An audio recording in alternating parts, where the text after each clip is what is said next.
What is a computer, full form of computer, definition of computer, how work in computer. आज के video में इन चारों topic को clear करेंगे। तो हेलो गाइस, मैं हूं गणेश पैकरा और आप देख रहे हैं माय डिजिटल शिक्षा। सो स्टार्ट करते हैं। जैसे आप लोग जानते होंगे कि आधुनिक जीवन में कंप्यूटर का उपयोग सभी क्षेत्रों में हो रहा है, जैसे घरों में, शैक्षणिक संस्थानों में, व्यवसाय में, चिकित्सा के क्षेत्रों में, यातायात में, सरकारी कार्यालयों में, कृषि विभाग में, रिसर्च में और बैंकिंग इत्यादि बहुत सारे क्षेत्र हैं जहां पर कंप्यूटर का उपयोग किया जा रहा है।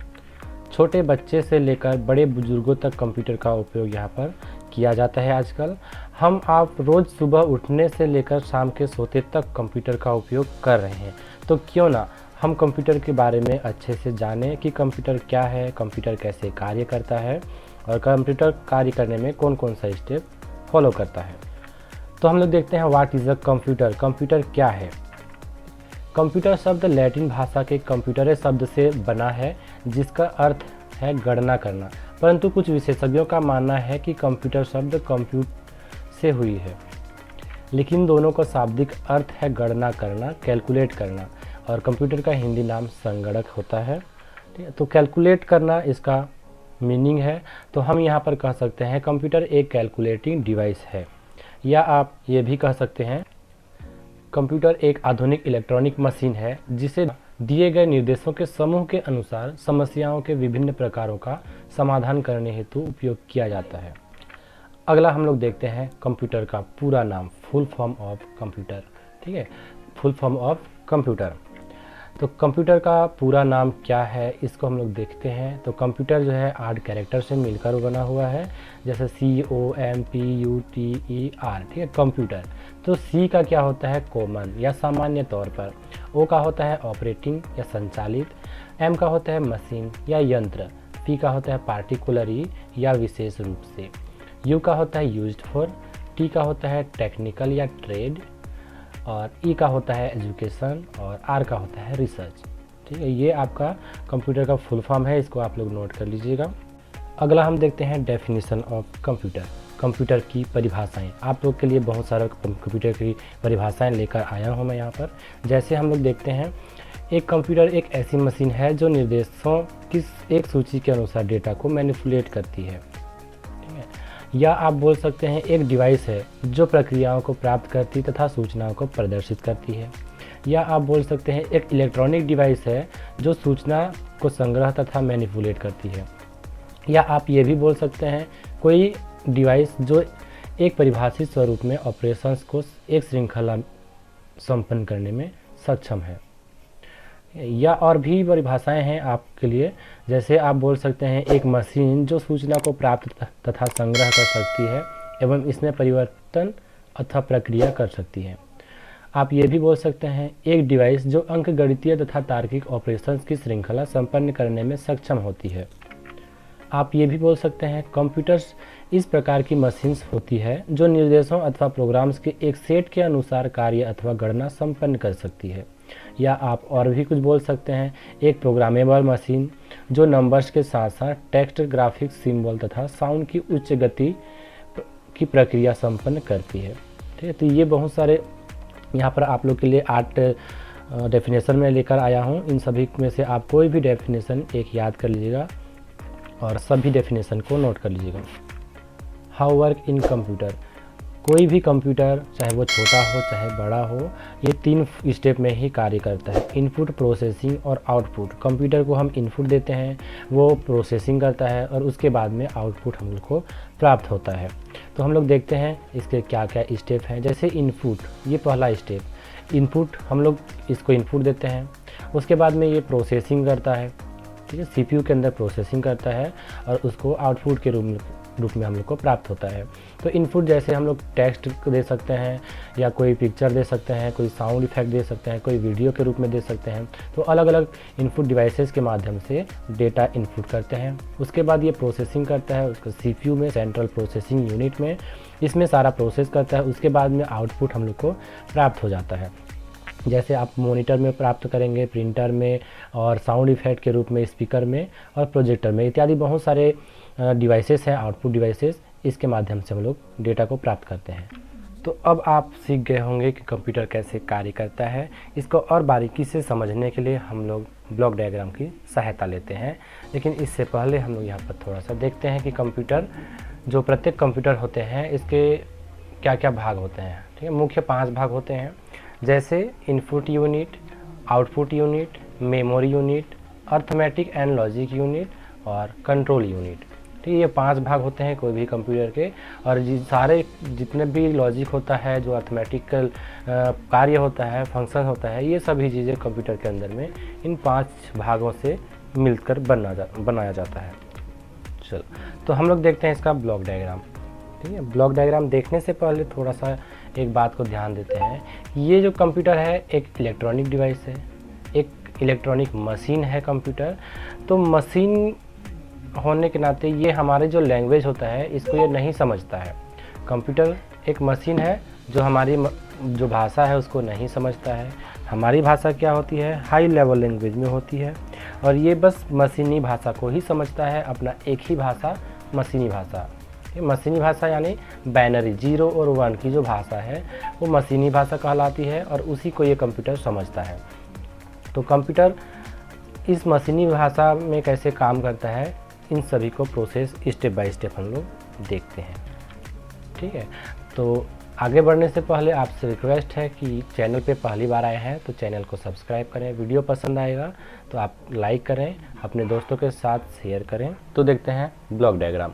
कंप्यूटर को हम लोग इनपुट देते हैं, कंप्यूटर हमें आउटपुट देता है, और ये सारा प्रोसेस इसका सेंट्रल प्रोसेसिंग यूनिट में कंप्लीट करता है। तो इन सेंट्रल प्रोसेसिंग यूनिट को हम 3 भागों में समझते हैं, कैसे ये प्रोसेस करता है, सीपीयू के अंदर में कैसे प्रोसेस चलता है, इसको डिटेल से समझते हैं ब्लॉक डायग्राम की सहायता से। तो देखते हैं सेंट्रल प्रोसेसिंग यूनिट को हम 3 भागों में डिवाइड करते हैं। जैसे कंट्रोल यूनिट, जिसके अंदर में पूरा कंप्यूटर सिस्टम कार्य करता है, कंट्रोल में रहता है। उसके बाद अर्थमेटिक एंड लॉजिक यूनिट, इसमें सभी चीज़ जो है कैलकुलेट होता है, मैथमेटिकल या लॉजिकल जितना भी कार्य होते हैं वो कंप्लीट होता है। उसके बाद मेमोरी यूनिट, मेमोरी यूनिट में ये स्टोर करने का काम करता है। ठीक है, तो हम लोग जितना भी इनपुट देते हैं इनपुट डिवाइसेस के माध्यम से, जैसे keyboard, mouse, track ball, joystick, scanner, और हमें आउटपुट मिलता है आउटपुट डिवाइसेस के माध्यम से, जैसे मॉनिटर, प्रोजेक्टर, प्रिंटर, प्लॉटर और स्कैनर, स्पीकर। ठीक है, तो हम देखते हैं कि हम लोग जो आउटपुट मिलता है हमें, उससे पहले इनपुट दिया जाता है कंप्यूटर को। तो इनपुट डिवाइसेस के माध्यम से इनपुट देते हैं, तो ये इनपुट डिवाइस हमारे सीपीयू में कनेक्ट रहते हैं, और आउटपुट डिवाइस भी सीपीयू से कनेक्ट रहता है। तो जैसे हम कोई इनपुट देते हैं, चाहे वो डाटा टेक्स्ट फॉर्मेट में, चाहे ग्राफिक्स के रूप में, चाहे कोई फाइल के रूप में, तो ये सभी डाटा इनपुट होता है। तो ये इनपुट डिवाइस जो है आपस में कनेक्ट रहता है सेंट्रल प्रोसेसिंग यूनिट से। तो ये जो कंट्रोल यूनिट है,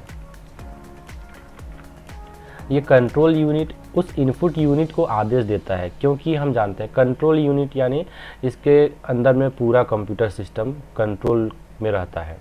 तो कंट्रोल यूनिट इनपुट यूनिट को एक आदेश देगा कि तुम जो है यहाँ पर कोई डाटा इनपुट करो। तो इनपुट डिवाइसेस के माध्यम से डाटा इनपुट होगा हमारे सीपीयू तक, और सीपीयू से होते हुए कंट्रोल यूनिट तक जाएगा, और कंट्रोल यूनिट से फिर आगे प्रोसेस बढ़ेगा। तो देखते हैं उसको। हमारा जो लैंग्वेज होता है ये हाई लेवल लैंग्वेज में होता है, क्योंकि कंप्यूटर एक मशीन है तो ये मशीनी लैंग्वेज को ही समझता है। मशीनी लैंग्वेज यानी 0 और 1, 0 1 की फॉर्मेट को जो बोला जाता है बाइनरी, और इसी नंबर सिस्टम को ये कंप्यूटर मशीन जो है समझता है। तो हम जो भी इसमें डाटा इनपुट देते हैं वो हाई लेवल लैंग्वेज में होता है। ठीक है, क्या high level language, high level language में हम डाटा इनपुट देते हैं। उस हाई लेवल लैंग्वेज को यहाँ पर एक कंपाइलर बैठा रहता है जो उसको कन्वर्ट कर देता है मशीनी लेवल लैंग्वेज में। ठीक है, मशीनी लेवल लैंग्वेज में कन्वर्ट कर देता है कंपाइलर। जैसे हम यहाँ पर फॉर एग्जांपल कोई डाटा इनपुट दिए, जैसे 4+2, और इसको ये हाई लेवल लैंग्वेज है, इसको कंपाइलर क्या करेगा, मशीनी लेवल लैंग्वेज में कन्वर्ट करेगा।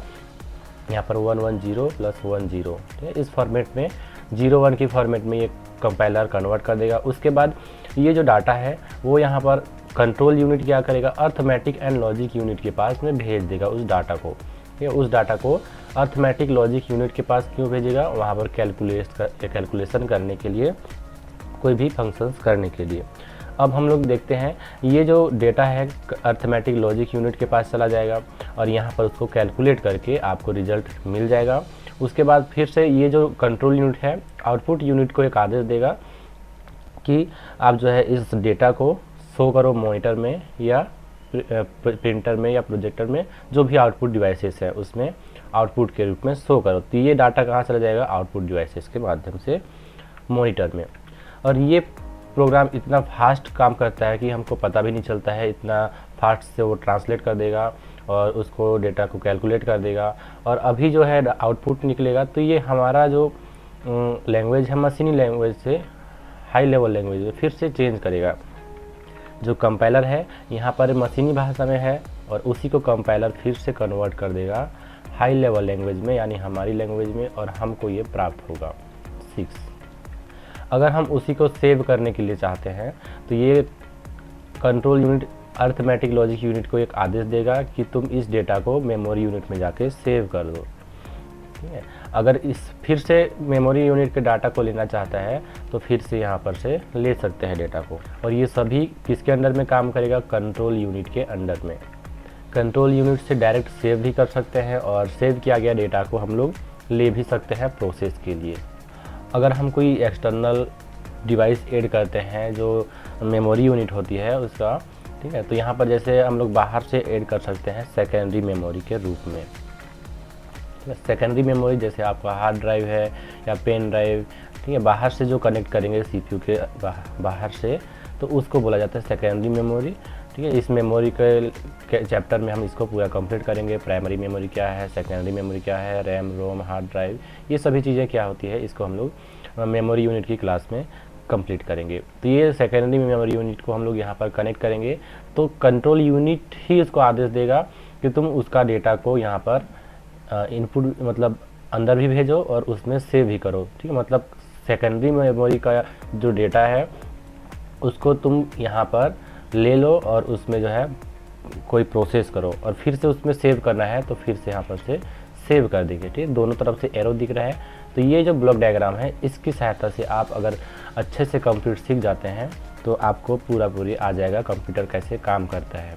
कंप्यूटर को काम करने का एक एक स्टेप इस ब्लॉक डायग्राम के माध्यम से आप समझ जाएंगे। ठीक है, तो अगर वीडियो पसंद आया होगा तो लाइक करें, चैनल को सब्सक्राइब करें, अपने दोस्तों के साथ शेयर करें और बने रहिए हमारे संग।